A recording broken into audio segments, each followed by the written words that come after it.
The dog interrupts the funeral by starting to bark at the casket when a man questions the reason. The priest becomes nervous, and then this man discovers a shocking secret. It was a cloudy day, and the sky seemed as sorrowful as everyone present at Hannah's funeral who were in complete silence. Some people held handkerchiefs, while others, with tear-filled eyes, remembered every happy moment shared. With her, the wind blew softly, rustling the leaves of the trees as if nature itself was paying its final tribute. Suddenly, an unexpected sound broke the silence. It was Duke, Hannah's loyal dog. He started barking incessantly. He wasn't just any dog. He had always been Hannah's inseparable companion. And now there in front of everyone, Duke fixed his gaze on the casket, his barking growing louder and more insistent. People looked at each other, surprised and uneasy. What is he seeing? They whispered. Some seemed disturbed, pacing back and forth, but unable to look away. Duke's barking only grew, as if he were trying to warn about something. Duke was a smart dog, and everyone in the village knew it. His fame went beyond the affection he inspired. He seemed to have a sensitivity that surpassed human understanding. Some children, seeing him there, began to feel a chill down their spines, remembering all those scary stories they had heard about dogs that could sense things we humans couldn't. What was Duke trying to communicate? It was clear that he knew something that unsettled even the adults, but no one dared to ask aloud. With his eyes fixed on a specific point, his behavior suggested something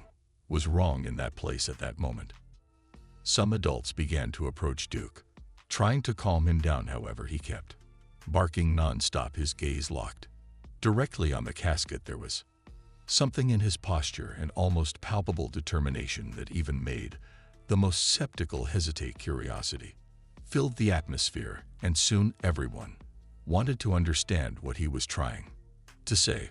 Father Michael, standing in the front, close to the casket, noticed that all eyes were now on him and the dog. Duke tried to contain his agitation, took a deep breath and gesture for people to settle down again, but the barking didn't stop. With a faint and uncomfortable attempt at a smile, the priest realized that something strange was unfolding, and Duke's gaze seemed to insist that no one ignore what was happening. The priest decided to approach Duke using a gentle voice. He tried to talk to the dog, saying, "Come on, Duke, calm down. Everything is fine here." But even so, Duke continued to bark, as if he were trying to warn of something terrible that no one could see. Cautiously, the priest extended his hand to stroke the dog's head, but Duke pulled back, letting out a low growl. Without taking his eyes off the casket, the priest began to sweat, wiping his forehead as he looked around, aware that everyone in the church was watching his every move. "It's just a dog," he said with a nervous laugh, trying to get people to focus back on the ceremony. But deep down, even he seemed uncomfortable, almost as if he sensed that something bigger was at play. Something Duke insisted on revealing. Some people noticed that the priest avoided looking directly at the casket, as if he didn't want to see what Duke seemed to be seeing. "Does he know something?" whispered an elderly woman to her friend beside her with a suspicious look. Others began to feel a strange chill, as if something invisible and inexplicable was present. The children, intrigued and a bit scared, moved closer to their parents, gripping their hands tightly. Father Michael, realizing that the unease was only growing, raised his voice firmly and requested, "Please, someone take the dog outside." But Duke refused to leave. He stayed there, relentless, barking and staring at the casket as if he had an urgent message to convey. And the mystery, instead of dissipating, only grew among those at the funeral. Amidst it all, there was a man no one knew well, someone who seemed out of place, yet perfectly positioned to witness what was about to unfold. His name was David, a stranger who had recently arrived in the village, but who for some reason held a special affection for Hannah, even without knowing her deeply. David had an observant nature, and the restless curiosity solving mysteries had always Then his passion and noticing Duke's unusual behavior, he immediately felt that something was very wrong. He looked at Duke and then at the casket, realizing that the dog wasn't barking for no reason. He stood up, slowly adjusted his coat, and walked toward the dog. All eyes turned to him, curious, wondering what this mysterious man whom they barely knew would do. "Hello, little friend," murmured David, crouching beside Duke. "What are you trying to show us?" Hearing David's calm voice, Duke stopped barking. For a moment, as if assessing the man in front of him, his eyes shone, filled with intelligence and a mix of fear and hope, as if he were pleading for help. David noticed the intensity of that gaze and then turned his attention in the same direction as the dog, fixing his eyes on the casket. A chill ran down his spine, as if something was pushing him to uncover what was really happening there. The people in the church began to whisper, confused and intrigued. "Leave the dog alone," said one of the men, attempting to interrupt the moment, but David just shook his head, replying, "I think Duke is trying to tell us something." He continued to stare intently at the casket and added, "And maybe we should listen." Without further hesitation, David moved even closer to Duke and said in a low tone, "Come on, boy, show me what's bothering you." Duke wagged his tail slightly, as if he understood that David was there to help him. He then stopped barking and began to sniff the ground, taking cautious steps toward the casket, almost as if he were guiding David to a secret only he knew.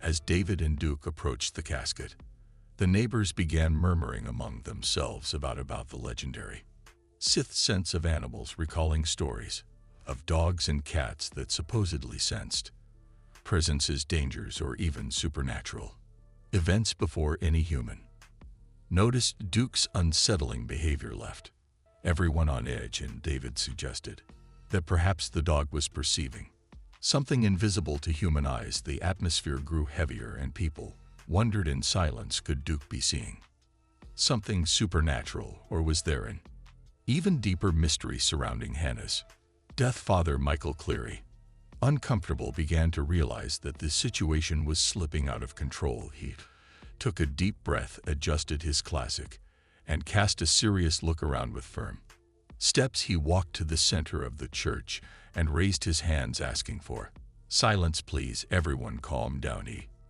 said with a voice that sought firmness but trembled slightly, revealing his nervousness. "We are here to pay our final respects to Hannah, someone so dear to all of us." The priest gave a penetrating look at David, who was still beside Duke, trying to decipher what the dog wanted to show. "It is inappropriate," continued the priest, now in a louder tone, "for anyone to come here and cause a commotion at such a delicate moment." Some people in the church nodded, but others looked at the priest with a mixture of distrust and curiosity. Why did he seem so nervous? Why was he so eager to end this situation? Then the priest pointed directly at David. "What you are doing is a disrespect to Hannah," he declared in a louder and harsher tone. "Leave that dog alone and stop distracting everyone with these foolishness." David, feeling the weight of the priest's words, remained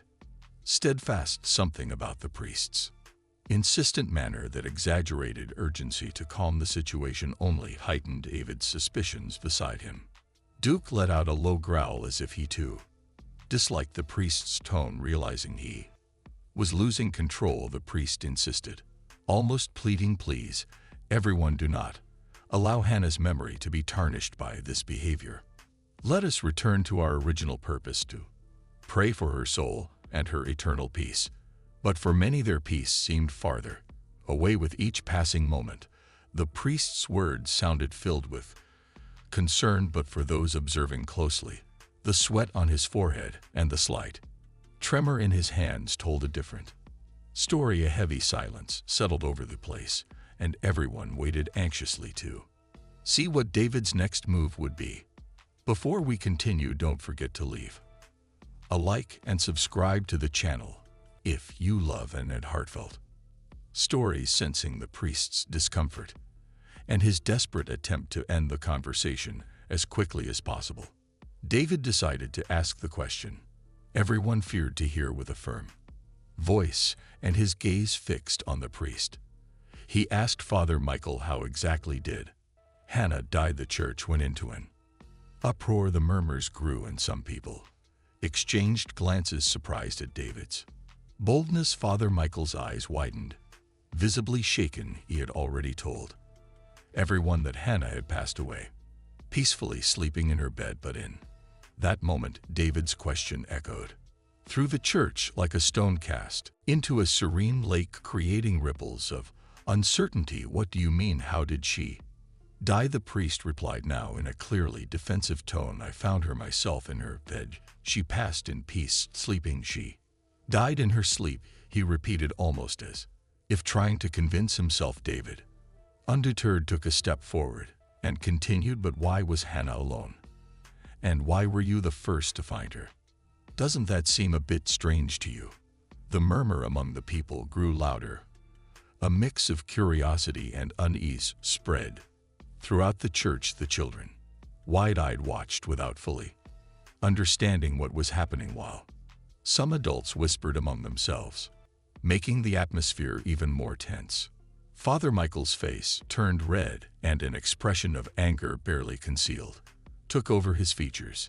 He stamped his foot firmly, making everyone fall silent once more. This is absurd, he exclaimed, his voice almost a shout. You are causing an uproar during a sacred moment, disrespecting the memory of such a beloved woman. Pointing at David with a trembling finger, he commanded, leave here immediately, you and that dog. His voice held authority, but there was a perceptible nervousness in every word. We will not tolerate another word from you in this place. David has hesitated for a moment, but then beside him Duke let out a strong bark, almost as if he were challenging the priest and giving David the push he needed to continue. As if in response to the dismissal, David realized he had touched on something important, something the priest clearly didn't want anyone to uncover. Still, he knew that in that moment he had no other choice. He slowly turned, took hold of Duke's collar, and with one last defiant look at the priest, began to walk toward the door. As the murmurs among those present grew louder, everyone perplexed by what had just happened outside the church, David felt the weight of the curious and suspicious glances of the community behind him, but he couldn't simply leave it all behind. There was something deep and dark in the mystery surrounding Hannah's death, and its strong premonition drove him to press forward. Duke seemed to share this feeling, wagging his tail with enthusiasm, as if he were ready for whatever lay ahead. Come on, buddy, David whispered to the dog. I think we have a lot to uncover here. And with that, they began their investigation through the cemetery, walking among the trees and old gravestones. The cold wind blew, making the leaves dance and producing a sound that resembled whispers in the unsettling silence. David looked around, increasingly certain that this place hid something mysterious. Duke sniffed the ground restlessly, as if searching for something specific. Guided by an almost supernatural intuition, he seemed to know